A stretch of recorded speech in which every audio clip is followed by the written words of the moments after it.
26 नवंबर या कोई और दिन नहीं, लेकिन एक ऐसी कहानी जो बार बार इंटरनेट पर वायरल होती रही है। कैसे व्लादिमीर पुतिन ने नरेंद्र मोदी की जान बचाई। क्या सच में ऐसा कभी हुआ था? क्या किसी सीक्रेट मिशन में रशिया ने इंडिया के प्राइम मिनिस्टर को बचाया? या फिर ये सिर्फ एक ऐसी कहानी है जो सच से ज्यादा रोमांचक लगती है? आज हम इस कहानी को शुरू से लेकर आखिर तक समझेंगे और पता लगाएंगे कि इसके पीछे की सच्चाई क्या है।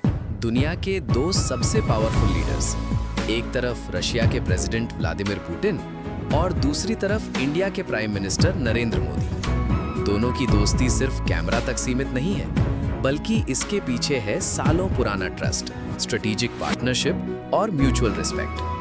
कोल्ड वॉर के बाद से ही इंडिया और रशिया के रिलेशंस काफी स्ट्रांग रहे हैं। डिफेंस डील्स, न्यूक्लियर कोऑपरेशन और इंटेलिजेंस शेयरिंग, ये सब कुछ इन दोनों देशों को एक दूसरे के बहुत करीब लाता है। लेकिन कहानी तब इंटरेस्टिंग होती है जब सोशल मीडिया पर एक क्लेम वायरल होता है। किसी एक सीक्रेट इंटेलिजेंस इनपुट के जरिए पुतिन ने मोदी को एक बड़े अटैक से बचाया। ये क्लेम इतना ड्रामेटिक था कि लोगों ने बिना वेरीफाई किए इसे सच मान लिया। फॉरवर्ड हुआ, शेयर हुआ और धीरे धीरे एक वायरल स्टोरी बन गया। अब सवाल ये है, क्या ऐसा कभी हो सकता है? इसका जवाब समझने के लिए हमें पहले समझना होगा वर्ल्ड लीडर्स की सिक्योरिटी का सिस्टम।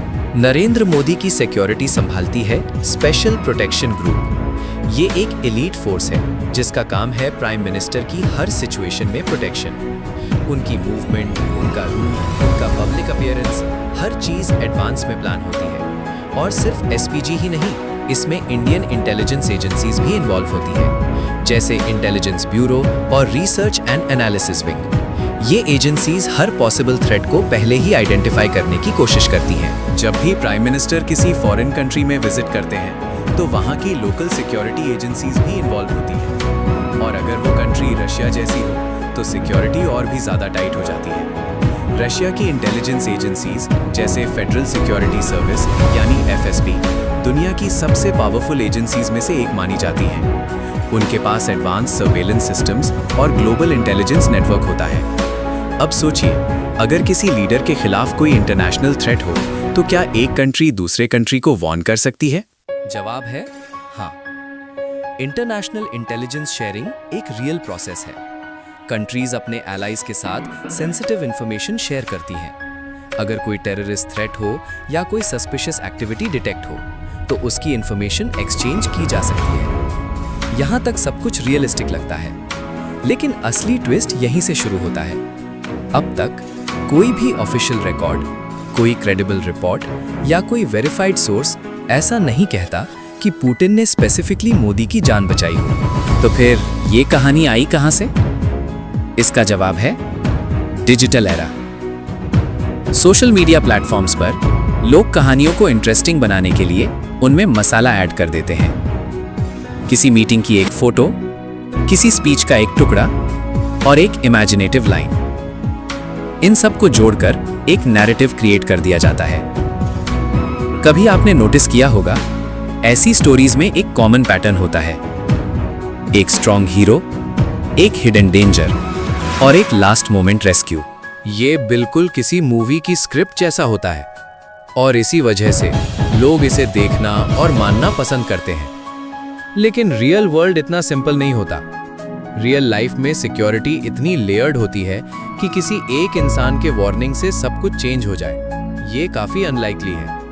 प्राइम मिनिस्टर जैसे हाई प्रोफाइल लीडर के लिए हर थ्रेट मल्टीपल एजेंसीज के थ्रू वेरीफाई होता है। इसका मतलब ये नहीं कि इंडिया और रशिया के बीच इंटेलिजेंस शेयरिंग नहीं होती, बिल्कुल होती है। दोनों कंट्रीज एक दूसरे के स्ट्रेटेजिक पार्टनर्स हैं और ग्लोबल सिक्योरिटी इश्यूज पर कोऑपरेशन भी होता है। लेकिन किसी एक सीक्रेट मिशन में जान बचाना, इसका कोई सॉलिड प्रूफ आज तक सामने नहीं आया। फिर भी लोग इस कहानी को क्यों मानते हैं? इसका जवाब है ट्रस्ट और परसेप्शन। पुतिन की इमेज एक स्ट्रॉन्ग डिसाइसिव लीडर की है और मोदी की इमेज एक पॉपुलर और पावरफुल प्राइम मिनिस्टर की। जब दो स्ट्रॉन्ग पर्सनालिटीज एक साथ आती हैं तो लोग उनके बीच एक्स्ट्रा ऑर्डिनरी स्टोरीज इमेजिन करने लगते हैं। और फिर आता है नेशनल प्राइड। लोग अपने लीडर्स के बारे में हीरोइक स्टोरी सुनना पसंद करते हैं, चाहे वो कंप्लीटली ट्रू हो या थोड़ा एग्जैजरेशन हो। इस कहानी का एक और एंगल भी है, और वो है मिस इन्फॉर्मेशन। आज के डिजिटल जमाने में इंफॉर्मेशन बहुत फास्ट स्प्रेड होती है, लेकिन हर इंफॉर्मेशन सच नहीं होती। कभी कभी एक गलत क्लेम भी इतना वायरल हो जाता है कि वो लोगों के लिए सच बन जाता है। इसलिए डॉक्यूमेंट्री का काम सिर्फ कहानी सुनाना नहीं, बल्कि उसके पीछे का सच दिखाना भी है।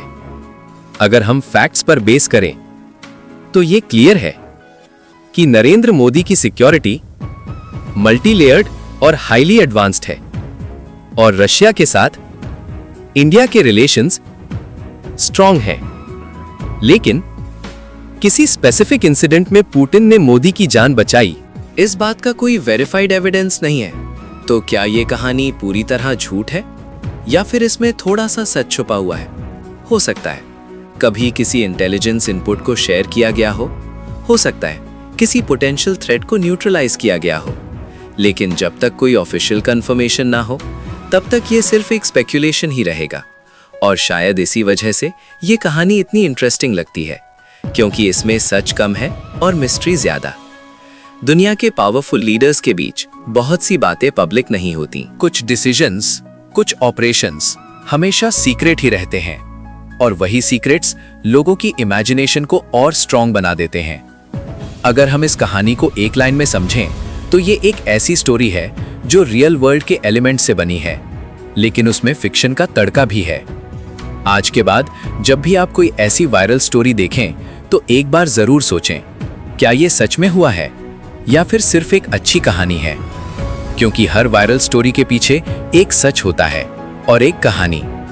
और समझदारी इसी में है कि हम दोनों के बीच का डिफरेंस समझ पाएं। और शायद यही इस डॉक्यूमेंट्री का सबसे बड़ा लेसन है। सच और कहानी के बीच का फर्क समझना ही रियल इंटेलिजेंस है। अगर आपको ऐसी ही मिस्टीरियस और रियल डॉक्यूमेंट्रीज पसंद हैं तो जुड़े रहिए, क्योंकि यहाँ हर कहानी के पीछे का सच सामने आता है।